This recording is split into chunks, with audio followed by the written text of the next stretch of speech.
শীতল ভর্তার ইতিহাস অনেক পুরানো। কিছু লোকের ধারণা, প্রাচীনকালে কুড়িগ্রাম এলাকায় খাদ্যের অভাব ছিল। তখন মানুষ নদীর ছোট মাছ শুকিয়ে বানকচুর ডাঁটার সাথে মিশিয়ে শীতল তৈরি করত। সময়ের ব্যবধানে এই শীতলই এখন অনেকেরই প্রিয় একটি খাবার। এই শীতল কিভাবে বানাতে হয় দেখতে হলে ভিডিওর শুরু থেকে শেষ পর্যন্ত থাকুন। শীতলের অন্যতম উপকরণ মাছ। বাজার থেকে যার যেরকম পছন্দ সেই রকম পছন্দের ছোট মাছ কিনে আনতে পারেন। আমি এনেছিলাম পুঁটি মাছ। এখন এই পুঁটি মাছগুলো ভালোভাবে আঁশ ছাড়িয়ে কেটে নিব। কাটার পর এগুলো ভালোভাবে পরিষ্কার পানি দিয়ে ভালো মতো ধুয়ে নিতে হবে। ধুয়ে নেওয়ার পর কড়া রোদে মাছগুলো ভালোভাবে শুকিয়ে নিতে হবে। এগুলোকে কে কী বলেন আমার জানা নেই, তবে আমরা এগুলোকে চালন বলি। এখন আমরা এই চালনগুলোতেই কড়া রোদে মাছগুলো শুকাতে দিয়েছি। চালনে এইভাবে শুকাতে দিলে মাছগুলো খুব তাড়াতাড়ি শুকিয়ে যায় এবং ভালোভাবে শুকায়।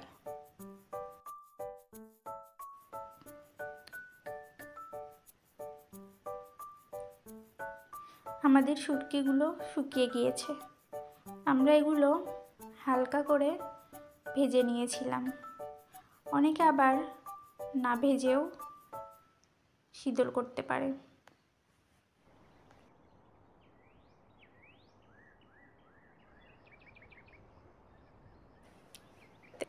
শীতলের আরেকটি উপকরণ হলো কচু। এরপর আমরা গিয়েছিলাম কচু কাটতে।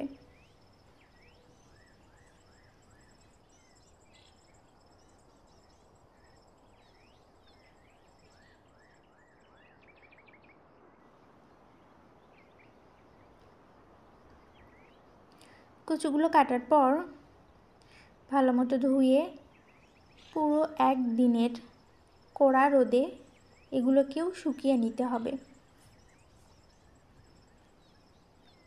তারপর আমরা গিয়েছিলাম ঢেকিতে এগুলো পাড় দেওয়ার জন্য। অনেকে শিলপাটাতেও শীতল বানাতে পারে, তবে বেশি শীতল বানানোর জন্য ঢেকি আমার কাছে সুবিধাজনক মনে হয়। প্রথমে আমরা হালকা ভেজে রাখা শুটকিগুলো গুঁড়া করে নিব। শুটকিগুলো গুঁড়া হয়ে গেলে এর মধ্যে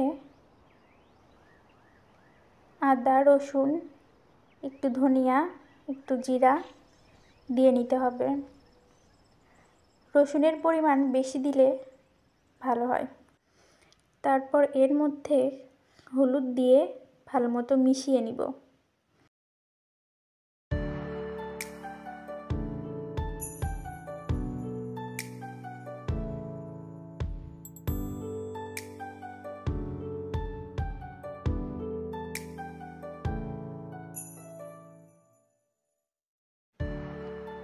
আমাদের শুটকি গুঁড়া করা শেষ।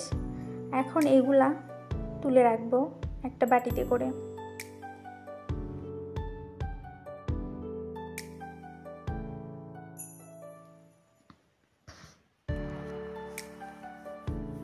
এখন আমরা ঢেকির মধ্যে কচুগুলোকে দিয়ে নিচ্ছি।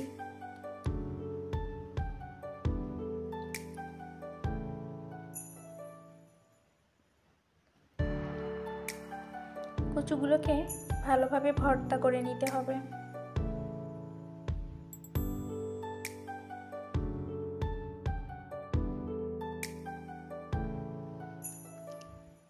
তারপর আগে থেকে করে রাখা শুটকির গুঁড়াগুলো কচু ভর্তার সাথে দিয়ে ভালো করে মিশিয়ে নিতে হবে। তারপর দুইটা মিলে এগুলো ঢেকিতে পাড় দিতে হবে।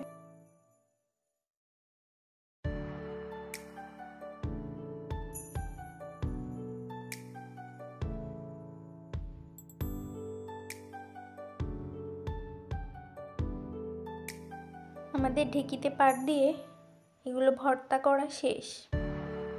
এগুলো আবার কড়া রোদে দিয়ে ভালোভাবে শুকাতে হবে।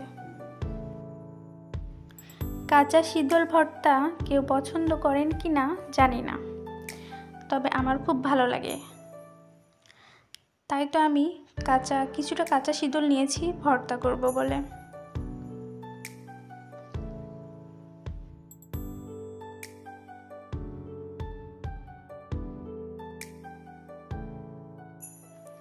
কড়াইয়ে তেল দিয়ে পেঁয়াজ মরিচের সাথে কাঁচা শীতলগুলো ভালোভাবে ভেজে নিয়ে ভর্তা করে গরম ভাতের সাথে খেতে দারুণ লাগে। যারা খাননি তারা ট্রাই করতে পারেন। এই হলো আমাদের কাঁচা শীতল ভর্তা।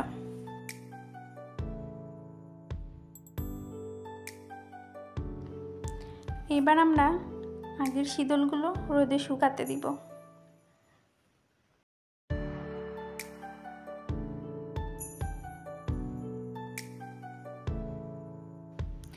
এজন্য হাত দিয়ে চ্যাপ্টা করে করে গোল গোল আকারে শীতলগুলো রোদে শুকাতে দেওয়ার জন্য বানিয়ে নিচ্ছি।